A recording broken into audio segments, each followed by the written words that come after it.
Hey, I'm Andrew. And I'm Chris. We're the hosts of True Believers, a comic book podcast, our weekly show about all things comics. Welcome to episode 24 of True Believers. Chris is way too excited to talk about Men in Black this week. I am, because when I call my favorite director, Barry Sonnenfeld, the director of the most socially relevant comic book movies, people always look at me confused and crazy because his last name isn't, I don't know, Snyder, Whedon, Russo. But the Men in Black series really are the most relevant comic book movies. They're based loosely on the Men in Black comic book series by Lowell Cunningham and Sandy Carruthers. The Men in Black films are about a secret intelligence organization that conceals and polices extraterrestrial activity on Earth.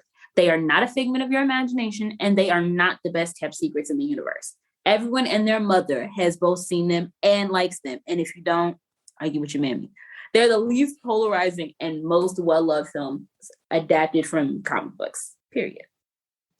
I was just sitting there thinking, I was like, what if I just cut everything Christian said? I don't know what's wrong with me, but I was like, that would be really funny. You're sick. Okay, we're talking about the first Men in Black movie now. Okay, so picture this. We're at the border. People are trying to get into the United States. Border Patrol is there, being a-holes like they usually are. And don't forget, we're trying to make this as PG-13 as possible because my mother is listening. Agent K, Agent D, they appear out of nowhere. They round up all these people, start speaking Spanish. I'm not quite there yet. Can't repeat what they said. One guy doesn't understand any Spanish. He's just sitting there nodding. And guess what he was, Andrew? He was an alien. You know what was really funny, though? We heard what Demi Lovato said. I'm sorry. Yeah, no, that's disrespectful to the extraterrestrials. My bad.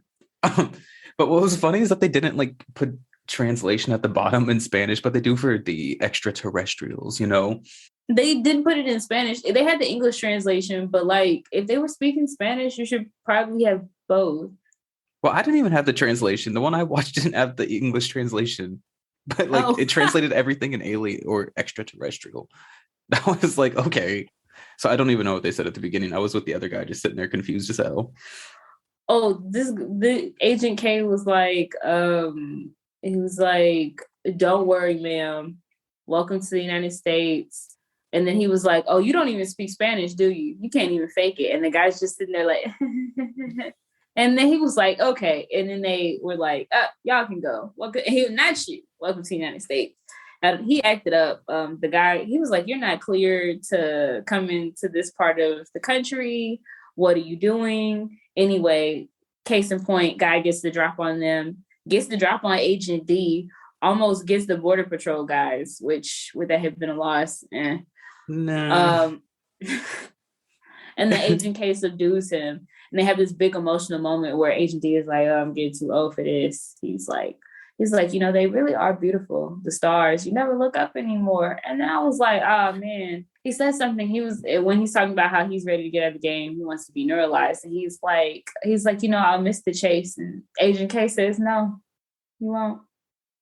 Yeah. It's very sentimental just from the beginning, right? Especially because we know nothing about these men.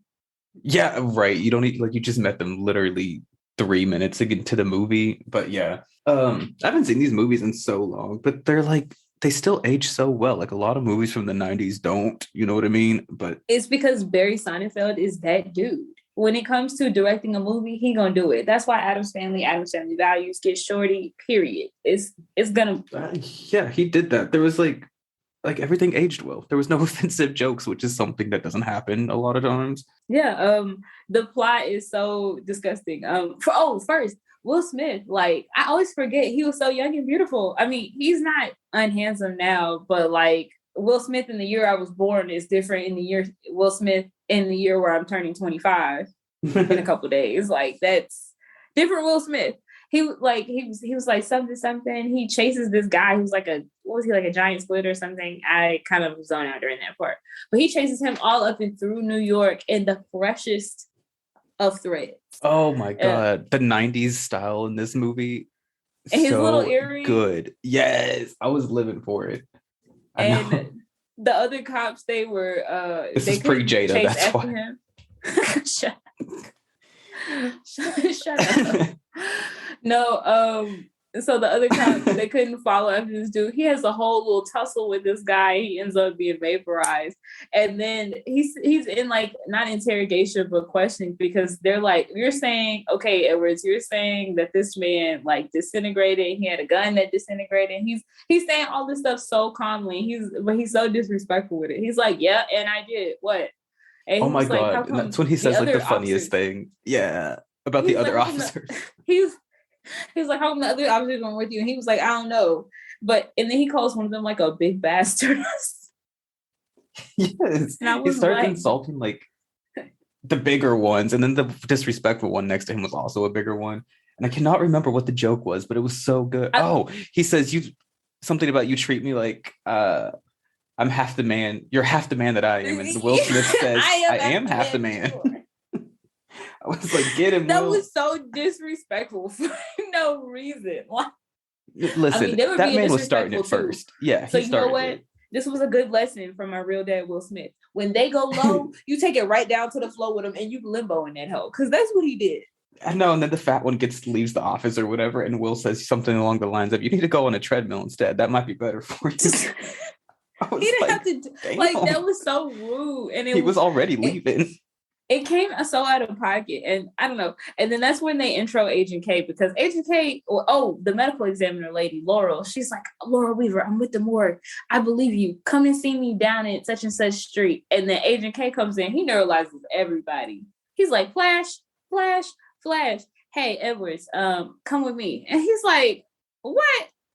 And so he starts taking him on a little mini alien tour of the city. He takes him to go see Jeeves, who is played by Tony Shalhoub, a.k.a. Mr. Minion from Spy Kids, a.k.a. Mr. Monk from Monk. Jeeves is this piece of crap guy who owns a pawn shop. Turns out he's an alien. K shoots off his head. He's selling guns. He said that like with such calmness. Turns out he's an alien. We shoot off his head. He's been selling guns. He sells Rolexes to humans, them off-brand Rollies. And Will said, yeah. And Jay says, James, sorry. Edwards at this point. He's like, and I'm going to be back to see about the Rolexes too. And I was like, sir, you just saw his head get shot off and he grew back. And my thing was, he just had a regular gun and he still was like trying to act like he was something, but like clearly. He was going to shoot Kay because he pulled his gun on Kay. He's like, you're under arrest. Put your hands up. I was like, he's dedicated to that good police work for her. And Kay is like, listen. And he's like, you come in tomorrow. Well, he neuralizes him. And he's like, he's there in the middle of some kind of long joke. I don't understand what Kay is even doing. Like, I don't, he's like, hey, Edwards, if you want to, hang with the big dogs, you meet me here tomorrow. Jay comes in with such a weird attitude. He's like, yeah. He's like, I'm coming in. I just need to know. Like, I was like, what was the and again, the 90s sense of style when he walked in there again was so good. Like, he's killing it. What was dripping this whole time? Period. Even when it comes to the Men in Black suits, which do look cheap, but they were tailored down nice. They even had the 90s, like how the sleeves were slightly too long, and I loved it. And the glasses. Yes, and he was like, see, the difference between me and you in the suit is I look better. I make this look good. It was amazing. I think I just skipped a few moments, and he's there with all these other military guys. We're not even talking about the plot. He's there with all these other military guys, and they're all like, the point he's actually doing doesn't matter. But the thing that separates Jay from the rest of them is that he's able to think outside the box. He asks questions. He doesn't just follow orders, do what he's told. Like, there's a scene where they're all doing target practice, and they all just fire off at these aliens. Jay lets off one shot at the end. And when questioned, he's like, this guy is just working out. This guy has the code. Like, this guy's not doing anything. But this little white girl in the middle of the hood at 10 p.m. at night, her quantum physics books, she's trying to start something. And I was like, period. Because it was, I feel like the point of these movies is all about convincing people to subvert their own expectations, to not go after the easy answer, to think more and to consider that we are not the only people in the universe, like not just in an aliens way, but in like a don't be so self-centered, like think way. Yeah, and there was a lot of moments too where it was like, and don't be racist type of way. A lot of moments like that. Which period, because there's this point where he almost steps on a bug and then he's like, can't do it. And then the bug is like, thanks, dude. That's in the second movie. Oh, it was? Sorry. Yeah, that's after K. Okay. We're not even explaining the plot of this movie. Okay, so there's this guy. So I've never liked Vincent D'Onofrio, and I've never understood why. But it's because when I was a small child, I saw this movie, and this guy was berating his wife. This guy named Edgar, and he's like, the only thing that works around here is my truck. And then the truck gets hit by a spaceship. And he's like, figures. He goes out and gets possessed by a giant bug. And they don't even show you the bug at this point. You're just like, you're led to believe like this is some big monstrous thing, even though he explains it as a giant cockroach. But I did not, like the first time I seen it, I did not underestimate or expect it to be so gross. Me too. I thought that Kay was joking. I thought he was joking because he outright says he's like, oh dang, please don't turn green. Oh, it's a bug. And then he's like, oh, it's like a something foot cockroach. And I was like, what? I'm thinking I thought it was exaggeration. I thought it was some other kind. I didn't know.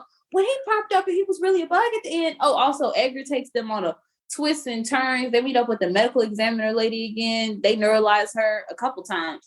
And Jay is like, hey, you ever flashy thing me? You ever hit me with the flashy thing? Jay and he's like lecturing him. Lying. He's like, how many times did you lecture, or how many times did you neuralize Elle over there, Laurel, lady, or whatever her name was? She's a doctor. You can't be scrambling her brain. You're gonna give her cancer. He was like, nah, you good. He's like, nah, I've done this before. It's fine. And he's like, how many times you did this? Have you ever done this to me? Okay. Honestly, though, that was the real time to be asking that question. Have you ever done this to me? Because honestly, I'd be kind of offended if you did it to me. You know what I mean? And he's done it to him at least twice. At least twice, but he doesn't got to know that part. I know, but the whole plot of this movie is chasing down this bug. I know. I can't wait to watch movie 3. I've never seen the new one, and so I can't wait to watch the newest one. Yeah. I gotta be honest. A lot of stuff that we're gonna talk about in Men in Black 2, which is really Agent K's trauma. A lot of people don't like Men in Black International, but it's like, to understand Men in Black International, I think you have to have a firm grasp of Men in Black 2, and it's not very popular. So the Bug's plan was that he had to get this little galaxy that was on a cat's necklace. Orion's belt. So yeah, he's like, the galaxy is on Orion's belt, and I was like, I was a little kid, but I always wanted to be an astronaut, so I was like, there's no Orion's belt is like 3 stars. That don't even make sense. Yeah, I know. I thought it too, and I was sitting there, and I was like, okay, Orion's belt. I'm so dumb. I haven't seen this movie in a while. I forgot that the cat's name was Orion. I was like, what the fuck is happening? So it's a clever little thing that they do though with Orion's belt, because if you don't know, you don't know. Oh, also when Agent K is talking about how the Men in Black got founded, this is pretty much the whole plot of the movie. He's like, March 2nd, 1969. He was like, the Men in Black was formed, like it was a joke. But who didn't think it was a joke? The aliens who reached out to us. So March 2nd, 1969, there were 9 of us out there, 7 agents, 1 astronomer, and 1 dumb kid on his way to a date. And it's like, we don't even learn until most of the way towards the movie. When we see Kay they have a system that watches and monitors people, aliens or extraterrestrials on Earth. And he's watching this random woman in her garden. He was like, you were the kid, huh? He was like, yeah, it was. When I tell you, I was crying. I know. So the whole this whole movie though is so okay. First of all, it's really funny still. Like, it has not stopped being funny throughout the years, which is, like I said, really hard to do for a 90s film. And it has so many little life lessons in such a funny way. It's such a good movie. And the music is so beautiful. The music. Yes. Oh, I'm sorry. But at the end of the movie, they obviously kill the bug thing. He's disgusting. He is literally like 6 foot tall of cockroaches. It is disgusting. I hate it. And then Laurel, right? That's her name? Yeah. Laurel becomes which was pretty cool. I was so excited to see Laurel or Agent L in the second one, but it doesn't happen. Yeah, but the sad thing is, Agent K is like, I haven't been training a partner. I've been training a replacement. But he has this whole beautiful moment, which is so sentimental because, obviously it's Tommy Lee Jones. Like, we're from Texas. We love Tommy Lee. So he's like, oh God, the stars, I never look up, but they are so beautiful. Yes. It's like a little flashback back to the beginning. And then he says, see you around, kid. Or a callback. And and Jay says, no, you won't. I was like, why would you do this to me? And then Agent L and, we see Agent L and Jay at the end, living their best Men in Black life. And then Jay is like, oh, we got some aliens L is like, oh, we got some aliens who want tickets to XYZ basketball team's game. And then she's like, oh, how are we gonna swing that? And she's like, oh, I'm just gonna call Dennis Rodman. He's from that planet. And then she's like, really? That's not even a good disguise. I was like, I know. I forgot all about that. And I was like, why'd y'all just drag him so hard for no reason? And what did Dennis Rodman ever do? Other than be weird. I think Dennis Rodman is funny. I think he's funny as fuck, honestly. We explained that movie so horribly, so I hope everybody loves it. The First Celebrity of all, Aliens. If you don't love this movie, you need to go see it because you are wrong. See a therapist, honestly, because you got some kind of deep-seated problem. Celebrity Aliens on the screen. We got Al Roker, Isaac Mizrahi. Al Roker is the weatherman. Isaac Mizrahi is the designer. Danny DeVito. We have Barry Sonnenfeld, the director. Barry Sonnenfeld's daughter, Chloe Sonnenfeld. Sylvester Stallone, Dionne Warwick, Newt Gingrich, Anthony Robbins, George Lucas, Steven Spielberg, who produced this movie apparently. Elvis. Well, we know Elvis is an alien, and Dennis Rodman and Oprah just from mentioning, but we also see Michael Jackson and Martha Stewart in number 2. And which is hilarious. They do such a good job of like the low-key things with all the celebrities, like you just said, is so funny. Like Dennis Rodman being an alien or Oprah being an alien. It is so Oprah from funny. Chicago. Well, that's where she just landed. Maybe landed in Chicago. It's so funny. Like, honestly, whoever did this was genius for what they did. They knew exactly what they were doing. And it's so stupid. Apparently, they really wanted to put Michael Jackson in there, but Michael Jackson was like, hell no. Like, he didn't think that, like, being asked was amusing. And so he was like, no. But then he saw Men in Black, and apparently he was, like, crying. I think Barry Sonnenfeld said he was, like, crying in theater. And he was like, Michael Jackson. Like, dude, it's a comedy. Yeah. And Michael Jackson was like, yeah, I want to be a Men in Black, too. That's hilarious. I'm glad they didn't do like the obvious joke of trying to make Michael an alien, you know? Like they took it a much better way. Was he an alien? I thought he was just Michael being Michael. No. In Men in Black, let's talk about the Men in Black song and then I'll get into Men in Black 2 for you. How about that? Okay, yeah. So we'll get back to Michael. The theme song for the movie. These movies have really great theme songs, except for Men in Black International. Men in Black 3's is questionable. Like it's a good enough song, but it's by Pitbull, and I was kind of pissed because I was like, I thought Will Smith was gonna come back to rapping for Men in Black because I like the Men in Black songs. Same. I really like them. The Men in Black songs are so funny. The Men in Black, actually, if you get me drunk enough, I'll go to karaoke, and I that's my one trick. I like amaze people with the fact that I know all the words to this song. But they're like James Bond songs because they tell you the whole plot, like of the movie, pretty much, or like different parts of the movie, and really interesting. They tell you at least all the key points of it, yeah. Like even what is it? Blah blah blah. He's like, now from the deepest of the darkest night on the horizon, bright light enters sight, tight camera zoom on the impending doom. But then like boom, black suits fill the room up with the quickness, talk with the witnesses, hypnotizer, neuralizer, vivid memories turn into fantasies. Ain't no MIBs, cannot please. Okay. But the part that's really funny about this just is that he says, like, you know what I mean? I see my noisy cricket get wicked on you. We're your first, last, and only line of defense against the worst scum of the universe. And the tagline for this movie is actually protecting the earth from the scum of the universe. And the noisy cricket is the little teeny tiny pea shooter gun that Kay gives him at the beginning of the movie. It's the noisy cricket. So that was just funny. And the songs, they bop. Yeah, a lot of people seem to forget that Will Smith is actually a really good rapper and he makes really good music other than just the Fresh Prince theme song, you know? Like his music is so good. It always has been. It's corny, but like it's only corny because Will Smith came up in the era of gangster rap.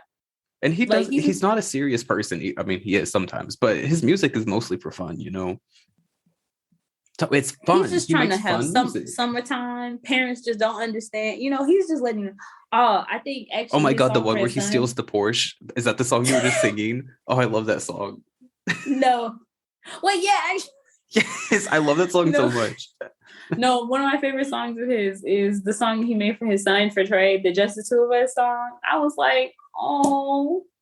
I don't know if I know that one off the top of my head. He remixed Just the Two of Us, and then he's talking about how that one. Yeah, let's not get sued though. That's why we stopped singing. I already did a little bit too much. Notice how I started feeling. I was like, ah. But I thought it was so beautiful. And then he has a song for Jada, and even the music video is beautiful. But I do believe they should both stop doing interviews about their relationship. save the rest. Like, I don't want to read any more of that on Twitter ever again. I do, just because it's funny. Sorry, Will Smith, love you. If you ever listen to this. Too. Love you, Jada. Jada. Love Set It Off. The Morning Shine, you know. Speaking of people who also do good music, Jada Pinkett her Smith. metal stuff? Yes, like, yeah, she did that. Oh, we need to be talking about Men in Black. We can come back to that. Okay, so we can. Okay, so Men in Black 2. You ready? Men in Black 2. Okay, like you said, this one's not as well known, but I love this movie so much better than the first one even. I think it is so because good. It's not disgusting. I mean, it is. It still has like a lot of splatters and, you know, whatever. Like, Goop is different from a giant cockroach. Then when he pulled his face back in the first one, I've never recovered from that. I don't like Vincent D'Onofrio to this day because of that. If I could not meet him, I don't want to. Like, if I had to work with him, it would be polite, but I don't want to be static. I don't want to be quiet. I don't want to be in the same room with him because I'm scared he's going to pull his face off. He did that role just a little bit too well. Too good. Too good. Could have taken it back a bit. But Men in Black 2, go ahead. Back in Black tagline. I just had to say that because I thought it was so funny. So the whole plot of this is that we got Agent J pretty close to becoming a senior agent at Men in Black. He's running things down in the office. He's deeply unhappy. Like, part of being in Men in Black, you know, they straight don't exist. No names, no fingerprints. Like, James Darrell Edwards III is gone. He has no life outside of the office. He doesn't have any romantic relationships. He can't keep a partner because he keeps neuralizing them. Like Patrick Warburton at the beginning, he makes some kind of mistake. There's a giant worm in the subway, and he's like, you took me to this. They're at the Pie Diner restaurant they always go to. He's like, you took me to this place because it's a public place, and you think I won't make a scene? And he's like, you are making a scene. No, he starts crying, and it's like, you're gonna do. And it's like you're gonna do. He's like, listen, you want to be a hero, and being Men in Black isn't. He's like, it's not. That's not what this is. He's and like, then he did the sneakiest shit. He's like, you remember whenever we first became partners and then we were eating, what were we eating that day? And then he's like, that was 5 months ago in the morning, right? He was like, February 6th. And he was like, oh, like 5 months. He's like, yeah, 5 months, 3 days. And he was like, probably like, what, 12 hours? Yeah, that shit was sneaky. And then he was like, all right, look, and just neuralizes him. But also the neuralizers got like a little bit more high tech in the past 5 years since the first one, you know? I like that. I like that the technology is constantly changing in Men in Black, because even in the third one, it looks smooth. But then when you see in the third one also, when you see that prototype, you be like, eeh. I know. I cannot wait to see that. I love Men in Black so much. Men in Black 3, that if you look at the neuralizer, we got to talk about this in depth then, but it does look like it'll give you cancer. What? Yeah, we have to go back. Sorry. I haven't seen it in a while, so I don't know what it looks like off the top of my head. The whole point of the movie is that they've got this thing. It's like history's mysteries, unsolved mysteries, history's mysteries type thing, where they start talking about the Men in Blacks, like how they don't exist, and this is one of those stories that never happened. And they're like, oh, the light of Zartha, the Zarthans, and then Serlina, who's the evil alien. The graphics were so bad. And they kept saying like, this is a reenactment. This is not actual aliens, and it was so funny. Like. Again, one of these jokes. We know these are not. But I don't know. They start. Then we see Rosario Dawson. She was so young and beautiful. Like she's still pretty, but like she looks so fresh faced. Like she's so pretty. I was like, oh my god. You know, she's one of my favorites, and I forgot that she was in this. And I saw her, and I was like, that's my girl, Rosario. What's funny though? Have you noticed that like both of the love interests in Men in Black 1 and 2, they both have L names? What was Rosario's name in this? I don't remember. Her name is Laura. Laura. Okay, Laura. Yeah, I didn't remember. So they pick up her boss. She works at a pizzeria. And so she goes out to go get some sodas from the basement. She comes back in, and this alien lady named Serlina, who is a giant plant monster disguised as an incredibly pale supermodel, is holding her boss up. Oh, also Johnny Knoxville from Jackass is he's a two-headed. Yeah, it's nasty. But she did look like really pale. I was thinking that the whole movie. I was like, this would have been the perfect girl for Twilight, honestly. She could have been in there real easy. You know what I mean? Are you saying she could have been? What's the mom's name? Esme? Renesmee. No, that's the baby. No, Esme, the mom. Yeah. Renesmee, paper man. is the daughter. Yeah. Why does she do that? What kind of name is that? Resuscitation. Resuscitation colon. It's like when you don't know anybody with a combination name, like dad's name is, I don't know. I'm thinking John, more of like mom's name is Felicia, and then the daughter's name is like Jaleisha. No, I was thinking more of like, why did Stephanie Myers do that? I'm saying there's a precedent. She could have done a better one. That's what I'm at. Because that shit's ugly. I'm sorry, but I'm not sorry for that. It's really horrible. But so she sees this man get whipped in half to death by a giant plant monster, and she hides from Johnny Knoxville from Jackass under the counter. He has 2 heads, and she barely just crouched down. Oh my god! You know what it looked like? It looked like you know how in Venom, whenever Venom would come out to talk to Tom Hardy, that's what his 2 heads look like. God. I just whoa. I've been trying to think of what I thought of it for like that's what it looks like. 10 hours, because I was looking at like what do I think? What am I thinking when I see this? First of all, I'm thinking I heard Johnny Knoxville is now sober, so I'm thinking I'm happy for him. But outside of that, I was thinking this is disgusting. So this man gets whipped in half. It was like a big rubber suit, and then a light dissipated. So I was like, dang, she didn't extinguish your light. Literally. And then so then they go to investigate it, like Will Smith and his new partner named Frank, who's a dog, an alien disguised as a dog. Yeah. Beautiful. And then Frank makes one of the best jokes. He's a dog. He's just a dog alien. I thought he was just disguised as a dog, but I mean, it doesn't really matter. Sure he was an like alien. A dog alien because he's attracted to dogs. If he's not, he's kind of a freak. That's what I was thinking the whole time, because he makes a lot of comments about like a Great Dane with a great body and everything. I was like, bro, you are a pug. Like, what are you doing? First of all, listen, if he think he can handle all that body, I can't even. It's not the same when it's a dog. Oh my god. Okay, I have to tell you a side story after this. But anyway, so now. So they're like, okay, Serlina is here. The light is Zartha. Blah blah blah, and then Zed, who's the head of MiB, he's like. Jay is like, he's like, I have my best agent, the Zarthans want to hide their light here. I was like, no, it's against protocol, so we can't. And then Jay is like, okay. And he's like, yeah, so I have my best agent on it. And then Jay is like, who was your best agent? And he's like, he's not available. And then he was like, who was it? Is he dead? Nah, retired. And he's like, where can I find him? And he was like, oh no, he says, is he dead? He said close. He works in the post office. He works in the post office, and he goes, oh, we know who that is. And the funniest part about this though is that they have an implication in this movie that everybody who works at the post office is an alien. I don't know if I've ever told you this, but both my maternal grandparents and my paternal grandfather all postal employees. And my aunt didn't work there. So I was like, oh my God. Ooh. It's not even an implication. They straight up said it. They're like, almost everybody who works at the post office is alien. And then one of the aliens is freaking Bismarck Key.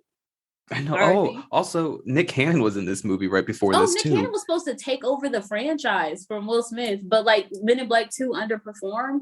And people don't like this movie, even though it's really funny. But like Nick Cannon, and when we talk about Men in Black International, we have to talk about how I like Chris Hemsworth, and I think him and Tessa Thompson have really good chemistry or whatever. But I really think they should have just let Nick Cannon take over the franchise, because he would have killed it. Back on Men in Black 2, though. So they go to Truro, Massachusetts, and Kay is the postmaster. So in 5 years, he's become the postmaster of Truro, Mass. He's ruling this post office with an iron fist. Like he's making sure the line is clear, orderly. He's talking to the people. He's nice, polite, cordial. Jay is like, I need your help. I'm from a secret organization. Kay is like, the free mental health clinic is down the road. Somebody spills coffee in the back room. He is getting this spill cleaned up with military precision. And Jay is like, everybody who works here is alien. He starts beatboxing. That was so funny. Oh my God. Because that's how he speaks to the alien in the alien language. And it's just Will Smith beatboxing with this other guy. And it's Big. Yes. Oh, it's so funny. Like, it was so good how they did that. I was dying a little bit. Like, it's so funny. And it just comes out of nowhere, because I was like, why are you doing this? And then he's like, okay, so I'm going to take you to MiB. We're going to get you deneuralized. Oh, wait, no. First, Kay has the nerve to say something crazy to, Jay has the nerve to say something crazy to Kay. He's like, He's like, that's why your wife left you. Kay cold clocked him. He got cold clocked by an old man. Like, straight it was up. Too fast for me to see. It was like, pop. I was like, hey, ugh. And he deserved it. You know, like, really you can't just say things like that. You earned that one. And he was like, I know why you look up at the stars. I was like, they played that sad music. And I was like, ugh. The first time I watched every Men in Black movie, I cried. Now I'm a little numb inside. But like every single one, I cried. Yeah. So they spend this whole movie because Kay is the only one who knows where the light of Zaruthian or whatever it is. Zartha. And he's neuralized himself like in the past, so he doesn't know where it is. But he leaves clues for himself, so that way it's like everywhere he goes, he's retracing footsteps and like clues and whatever. And, and they go back to this pizza parlor, and it clearly Laura and Jay are falling in love. I mean, it's Rosario Dawson and Will Smith. Like, it's understandable. They look so beautiful. Yes, period. Exactly. And again, the drip, the early 2000s drip is there. Yeah, she had that feathered hair. I was like, come on. Yes, the bangs, the bang. One thing about Rosario, she's gonna keep a bang. But so they end up at the video store. Oh, so they go to this locker in Central Park. And there's all these rats in there who like worship. And then he's like, oh, my watch. Like, I've been looking for this watch. So he puts the watch on and they're like, no, the timepiece. So Jay puts they have a whole city in Kay's locker in the train station or whatever. And so Jay puts his watch in, and they start worshiping Jay now. They're like, oh, Jay, can you see? And they start singing all these songs like they were doing for Kay. And then Kay's like, before he leaves, he closes the door and he like opens it again. He's like, hey, he's like, what else? And they're like, oh, wait, the sacred text. Take it. We have learned much from it. Take it so that others may learn our ways. And they're like, be kind, rewind. It's a card, a membership card from a video store. They're like, be kind, rewind. Like, they're getting so much from this. They're like, reflect, and this is 2 for 1 on Wednesday. And then they said on the sacred day, give twice as much to our neighbor as we receive. And then large adult entertainment section in the back. And they zoom to the back of the locker, and it says like sex, girls, triple these little X. aliens are having like a sex club that they go to every night, which is, again, they're like jokes. Alien rats. Yeah, they're disgusting looking, but it's so funny that they have all these little jokes that are just so good throughout the movie. But yeah, so they just keep following the trail to figure out what the light of Zarut is called. It's Zartha. It's Zartha. I don't remember. Okay, look, it doesn't matter. It does. It's an alien thing. It rhymes with Martha. You're acting like I'm asking you to say Bogladite. I would never say that because I don't even know what the fuck you just said to me. Hey, keep it PG-13. My mother is listening. What the heck you said to me? Thank you. You better watch your diddly darn mouth, bozo. No, ew. Don't say that. Your diddly darn mouth. That was my Ned Flanders impersonation from The Simpsons. Anyway, Boggledites are actually the aliens from Men in Black 3. Like Voice of the Animal. But anyway, so they have this whole little freaky thing, and I'm proud of Jay for just restricting himself because he just said, "Ooh, that's nasty." They go to the video store. This part is actually important. So there's this weird balding man in there who was actually in the he was in the first morgue. One. Yeah, he was the morgue like attendant. Yeah. And I watched this with one of my relatives who's now and forever going to be known as the bad person because I have to expose this. I'm watching it with this person and they're like, oh my God, it's Slow Donnie. And I was like, what? So in this show, Just Shoot Me, that guy plays the guy who's been pretending to be intellectually disabled for like 15 years. And like, he's a scammer. Yeah, he seems like the kind of... So they watched this scene and from the show, the Unsolved Mystery Show, like the episode that was playing at the beginning of the movie, and they're talking about the light of Zartha, and Kay starts having a flashback, and he's like, no, that's not what happened. It was raining, and they have this blonde woman wearing a retro futuristic outfit, like, and she looks so good. It was so pretty, but he's like, that's not what happened. Then they do the flashback in this movie, which I know you don't like flashbacks, but I feel like this was an important one. This is different than what they normally do in like comic book movies in particular. This one was actually an important one, and it fit what was going on. So this time because it was his memory. This is how you need to do a flashback. Everybody take notes. Go back to 2002. Look at Tommy Lee Jones. But this woman, the funniest part about this to me, the whole scene and the setup, She was Asian. Princess Lorana was Asian. Like, they got this blonde woman, you know. Yeah. They got the blonde woman with the big titties and the retro futuristic outfit, like, which is just there to look sexy. But this woman was wearing a full cloak. She was Asian. It was raining. And the whole rain thing became significant later. Because I was like, why would he even remember that it was raining? And then it's like this woman gets shot. And he's like, oh, I know where the light of Zartha is. So he's like, where's your friend? They left her at the Worm's apartment. And Jay told her, don't fall asleep. It was Laura. Like, he said, don't fall asleep here. And watch out for Nebel. Which one of y'all was Nebel? And then they start playing, whenever they go back to it, Twister. they like flash back to it. And they're playing Twister together. And Laura is having a good old time with these worms. Like, she's having fun. Like, oh, they're so flexible and they're so funny. Meanwhile, the worms are suspended from MiB from stealing for the duty-free shop. Yeah, and they live in like this really tiny, like, what would you even call that? Kind of like a condo, I guess. But it's so like short, so they all have to duck when they get in there. It's like a penthouse apartment, but it's like the. Oh, it's so it's funny. Probably like the crawl space, like in somebody's apartment. Oh, I didn't even think of that. You know how That's they have like tiny areas like for storage and stuff. It's probably one of those, but it was tricked out. They had a little hot tub in there. Yeah, I didn't even think about that. That's probably exactly what it was. Nice though. It was nice for worms, like. It was nice, real nice, and there was like 4 or 5 of them, you know, so they all probably got a really good deal on it, you know. Yeah, they get split rent that way.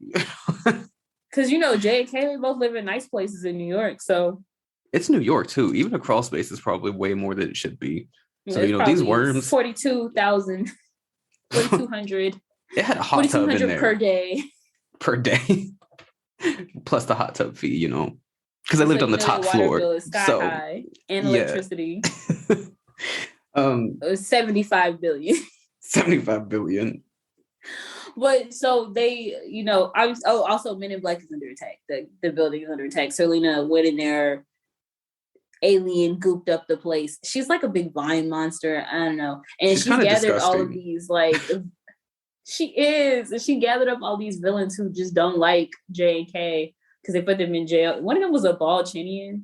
This happened at the beginning. A Balchinian. Yes, that was like, because he tries to kick him in the nuts. And he's like, hey, he's a Balchinian. And he pulls down his scarf. And Tommy Lee Jones, this part was ridiculous. Tommy Lee Jones jumped like 7 feet up in the air, like he's Jet Li, and kicked him in the ball chin. And this was purposely like terrible, you know, which makes it even funnier. So it was so good. This is 2002 graphics, yeah, so it was good.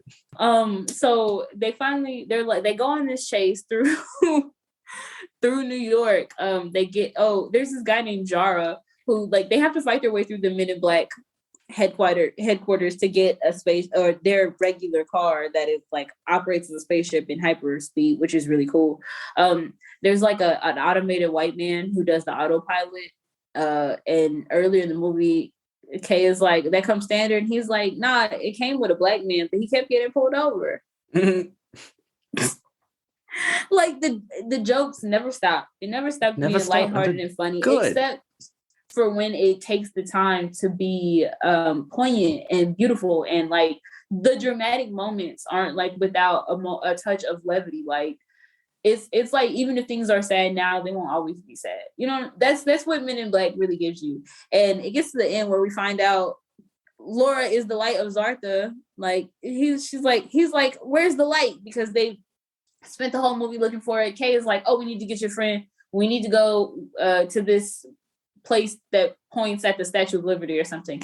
It was like a pizza shaped random statue on top of a building. And and then he's like, okay, I need you to get in this spacecraft. And she's like, I'm not an alien. I'm from New York. And he's like, you always seem to know when things are happening. And she's like, I'm a Libra. And he's like, again, whenever you get sad, it one rains. Of those jokes that really fit in there too. Like that caught me off guard, made me laugh. This is a serious moment that's happening. And she just comes out there, I'm a Libra. And meanwhile, Jay is in the background fighting the crap out of Serlina, who is inhabiting this giant, like she's like a giant plant worm at the end. Jay is fighting the crap out of her. Like his name was Jeff. No, they killed Jeff. It was just Serlina at this point. Serlina the plant worm named Jeff. Not really named Jeff. Either way, yeah, whatever. She like merged into Jeff. I don't know. She took Jeff over, killed him. R.I.P. Jeff. He didn't deserve that. Yeah, no, maybe a little bit. Jeff was kind of a nuisance at the beginning Jeff of the movie. Jeff was wilding out. Yeah, he was having a good time. You know what? Respect. It's in his nature. Yeah, he's a giant worm. 600-foot long worm. Ugh. And he was nasty looking too. He had like 70 mouths. Anyway, so she said, I'm a Libra. And then he's like, whenever you get sad, it always seems to be raining. And then she's like, a lot of people get sad when it rains. And he says, it rains because you're sad, baby. I was like, yeah. And then in the background, Jay is like, Laura, you have to go. You have to save your people. You have to save the planet. And so she gets in and she makes the saddest face like I've ever seen. It's like, I don't know. It's like so mild and sad and subtle. And it made me cry. And then it starts to rain. As she flies off. Yeah. And I was like, oh. And then, of course, J and K, they wild out. They shoot the mess out of Selena. They're like, pow, pow, pow, pow, pow. You know, they do the whole thing. And then at the end of the movie, you know, they're in the locker room and K starts trying to talk to Jay. He's like, okay, so you couldn't be with the girl. Like, they starts trying to give him a pep talk. And then Zed comes in, R.I.P. Rip Torn also, because he passed away in 2018. But Zed comes in, he starts trying to get a pep talk too, but Zed being nasty. He's trying to give him a sex talk, not a pep talk. You know? It started out as a pep talk, but then it was like rehashing all of his, you know, old jaunts. He's like, ha, ha, ha, ha. He hit us with that. And I was like, nasty, stop, canceled. And Jay is like, nah, I think I know enough. I'm good. And K done put them nasty rats in his locker. And then they have their little existential moment at the end, which I didn't mention I don't remember which one happens in Men in Black 1, but at the end of Men in Black 2, K is like, he was like, oh, I think I know a little something about Secrets of the Universe. K opens this other random door and he's like, you don't even know what you don't know. And then you look out from the locker and it's like in another train station locker room. Like, it's like our world. It's like an endless room kind of thing, you know? It's like just another huge space. One room in this train station locker room. And they just do this at the end of the Men in Black movies to mess with us. But the important thing in Men in Black 2 that doesn't get discussed enough, Agent K's trauma. Because even though these things, he doesn't remember these things happening to him, they happen. Like, we learned from Agent L, I guess we could just call her Laurel, because she back Dr. Laura Weaver, she working at the morgue again. That even if you don't exactly remember something, there's an impression of it left behind on you. And it's like a big, like, I will talk about it more in Men in Black International, but like all these terrible things happen to K, and like you wonder why he's so like surly and why he's so just like that. But like he never got to go back to his girl in the first one. Then he went back. Then they got divorced. He got swept up in Men in Black. You know, he wasn't ever trying to. And then he left. You know, he was unsettled and unhappy. Then all the things that happened in Men in Black 3, Queen Lorana, you know, because it was implied that he was in love with her. And then it's implied that Laura is his daughter. Yeah. And he not getting to raise his daughter. Like all his old guard, they either quit or died. You know, and then obviously Laura left again. Yeah, there's a lot of implied unexplored trauma about Agent K is what they were telling you. And also the same thing, like you said with Laura, they have that moment where Laura talks about all this deja vu and whatever, because she's been neuralized like a ton of times by now. So she still remembers things without remembering them. Laurel, yeah. Agent L, previously Agent L. Kind of sad she didn't come back though. Laura. Yeah, so that's what the whole thing is. So that's this Men in Black 1 and 2. They're really good. They are really good. Both of them are so good. Like they already get a lot of credit, but it deserves more credit than it deserves, because especially number 2, because like a lot of people really don't like this movie, and it really does shock me, because even though they're just constantly on the move going to go get something, like it allows Jay and Kay to kind of explore their partnership in a more equal role, because now Jay is trained and he's been doing this. He's the experienced agent, and Kay is the fish out of water. And he still wants to be the boss because he's always been the boss. Even if he doesn't remember it, he still wants to be in charge, you know? And then when he gets deneuralized, he acts a fool. When he gets out to the car and he's like, give me the keys. And he's like, no. You drove the old and busted joint. I drive the new hot. But this song in Men in Black 2 is even better than the first one. And I don't care what anybody says. When Will Smith comes out, he's just rapping, having a good time again. And what does he say? The new style, the black Ray-Bans, I'm a stunning man. I was like, bitch. The thing about this that's so crazy is that the original Men in Black, like the budget for the video was like $2. Like the dancers are aliens, and that was where all the budget went. But nod your head. The budget for this music video is ridiculous. Oh, it's so good. What does he say? There's a part where he's like, black man, black suits with a black attitude. And I was like, I'm ready for you. He says black suit, the black shades, black shoes, black tie with the black attitude. Yes, new style, like, black Ray-Bans. I'm stunning, man. New hotness, pitch black, 600, man. I was like, a period. But he knew what he was doing. And then here's the thing. It really is like James Bond. Like, he told us the whole plot with this song. He even says, it's this chick, right? Serlena, making me sick, right? Earth is worthless to her. She be tripping like. And then he says something even after that about how Kay's back. Yes. Yeah, Kay's back and he hyped, what? Bring it on. I was like, but the part that was so crazy in this word is like the wordplay Will Smith doesn't get enough credit for. When he's talking about something, he said, thinking she'd be Superwoman or Black Kryptonite. And I was like, what does Black Kryptonite do? And I took a little step back in a second, and Black Kryptonite splits people in half. Yeah, and it makes like the evil version. Don't you remember? But remember what she did? Yeah, of course I remember in Smallville. But don't you remember what she did to Billy the Zarkin at the pizza? Yeah, split him in half. She split him in half. I was like, oh, period. Willard. Mr. Willard. I told y'all, Smith. Will can do this. Like, y'all don't give him enough credit for his rap game because he's been doing this for a minute and he's good at it. He just and then it's like there's no reason for these songs to be this good because that was my issue with Men in Black 3. That's the only thing I don't like about the movie is that Will Smith didn't come back. I just knew Will Smith was coming through with the heat, and then I heard Pitbull, and like it's not a bad song. Like, you know, it's a cute little bop, but it is no nod your head. No, this one was my favorite one out of all of them. I mean, I haven't seen the newest one, but I assume it's not as good because you can't top this. This wordplay was too good. They didn't have no song. It doesn't? It doesn't have a song. Like the whole fun part of it's not the whole fun part. The movies are funny. But like, you know, part of it is that you know the song. You get and they roll the song over the credits. You be like, excuse me, baby. Yeah, you baby. You know, like that was Pitbull. But you know, it's a part of the like experience, you know? Yes, I know. But oh man, Men in Black 1 and 2, some of the best comic book movies ever. Period. Oh, also, I said the song is called Nod Your Head. It's actually called Black Suits Come in parentheses, Nod Your Head. Ah, you were close enough. But so are we done? Is that all we need to say? Yeah, I think that's it. Wait, no. With the most important left out the big thing. What is your big thing?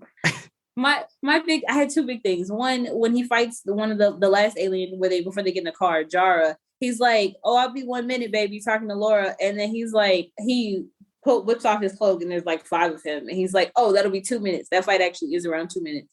And then the Statue of Liberty thing, because that's what I was going to say. Oh, I was going to say the celebrity cameos in the second one were so good. Because we had Nick Cannon, Rosario Dawson. Well, she's not a cameo. Yeah. Michael Jackson's in there. Martha Stewart was in there. Do you remember that? She just showed up just to be there. Oh, it's so good. They had some... When MiB was getting taken over. Also, the product placement. Like, we found out Men in Black they have a duty-free shop, which we saw. It's towards the entrance.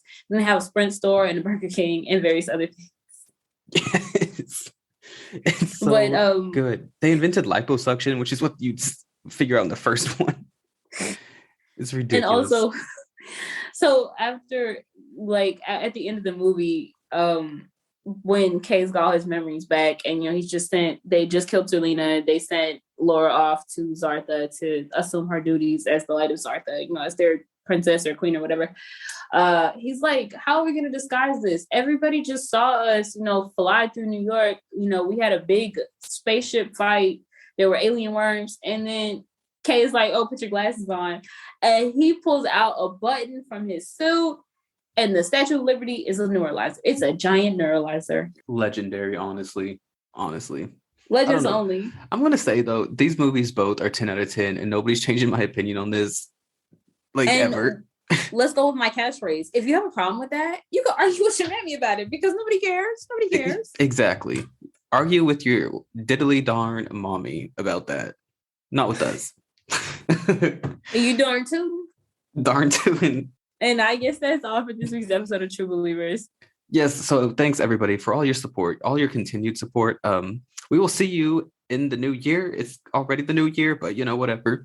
Next week we'll see you for the rest of it. Yeah, you'll be joining us all next year, all 2020. 2. Whatever. Oh my God. What year is it? I don't know. Next week, we're going to be ending this adventure of Men in Black 3 and then Men in Black International. So I'm really excited because, like I said, I haven't seen Men in Black International. I'm super excited for this. Well, at least, I might have my doubts about the quality of the movie, but Chris Hemsworth is really hot in it. And Tessa Thompson. Yes, they were killing it. And Emma Thompson is in the movie too. Who? Emma Thompson. Emma Thompson? Oh, I didn't know that. All I knew was Tessa because they're like she's in Men in Black 3 and she keeps the same role. Good for her. Emma Thompson. I love Emma. Oh, that's just another reason to be excited. I feel like she would be like the head person. What is it called? Of MiB. She is. Really? Oh man, I just guessed that. She just seems like that kind of person. You know what I mean? Yeah, Men in Black 3. Well, we'll discuss it next week. Yeah. So all that aside, we're available on all major streaming platforms. And if you really like the show, please leave us a review and continue sharing with your friends. We really appreciate it. And as always, if you want to leave a suggestion on what we read or watch, you can find and DM us on social media. You can email us, leave a voicemail at 650-761-2629, or join our Discord. And remember, you were not alone. Bye, everybody. Bye.